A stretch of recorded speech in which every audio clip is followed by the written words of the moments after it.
জমিদার জমিদার তোকে মেরে আমি তোর রক্ত চুষে খাবো, শেষ করে দেব তোকে। নিজের পিতার জীবনের এই কালো অধ্যায় তুমি সহ্য করতে পারবে তো?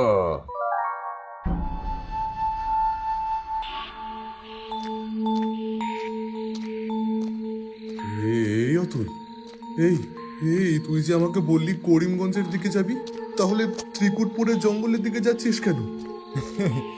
কারণ আমরা ওই তুকুটপুরের জঙ্গলেই যাচ্ছি, সেখানে চন্দন কাঠের বিরাট সম্ভার রয়েছে। নরেন, তোর মাথাটা ঠিক আছে তো? তুই কি জানিস না ত্রিকুটপুরের জঙ্গলে যাওয়া নিষিদ্ধ? ওই জঙ্গল অভিশপ্ত। কাঠ কাটা তো দূর, কেউ এই জঙ্গলে পর্যন্ত ঢোকে না। জঙ্গল আবার অভিশপ্ত হয় নাকি রে? হ্যাঁ, যত সব ফালতু কথা। আরে ফালতু কথা নয় নরেন।